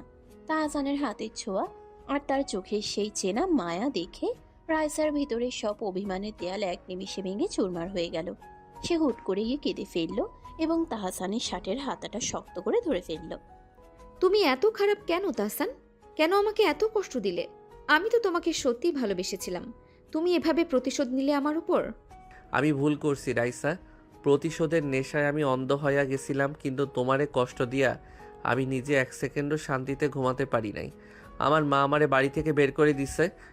আমি আর পারতাছি না রাইসা, তুমি আমারে শাস্তি দাও, কিন্তু আমারে ছেড়ে যাইও না। রাইসা, ছেলেটা যখন নিজের ভুল স্বীকার করেছে তখন ওকে মাফ করে দে। মানুষ তো ভুলের ঊর্ধ্বে নয়। রাইসা চোখের পানি মুছে তাহসানের দিকে তাকালো। তার মুখে এতদিনের পর আবার সেই মিষ্টি হাসিটা ফুটে উঠল। ঠিক আছে, মাফ করলাম, কিন্তু আর কখনো যদি কোনোদিন এমন নাটক করো, আমি নিজেই তোমাকে পুলিশে দেব। তবা তবা, আর কোনোদিন না। এখন থেকে আমি শুধু রাইসা বেগমের অফিসিয়াল গোলাম। জনি, মন্টু, বিলটা দিয়া দে। আজ আমাগো ভাবি ডিক্লেয়ার দিয়ে দিছে। অভিনন্দন ভাই, অভিনন্দন। ভাবি, মিষ্টি কই? আমাগো তো আজ লটারি লাইগা গেল। এবার শুরু হলো তাদের জীবনের এক নতুন বসন্ত। সব বাধা আর অতীত গ্লানি ভুলে তাহসান আর রাইসা মেতে উঠল ভরপুর রোম্যান্সে। ঢাকার আনাচে কানাচে, বৃষ্টিতে, রোদে, রেস্টুরেন্টে তাদের প্রেমের রং ছড়িয়ে পড়তে লাগলো। একদিন বিকেলে তারা ধানমন্ডি লেকের পাড়ে বসেছিল। আকাশ জুড়ে তখন গোধূলি লাল আভা। লেকের ঠান্ডা বাতাস রাইসার চুলগুলো উড়িয়ে নিয়ে তাহসানের মুখের উপর ফেলছিল। তাহসান আলতো করে রাইসার চুলগুলো কানের পিছে গুজে দিল। রাইসা লজ্জা পেয়ে মাথা নিচু করলো।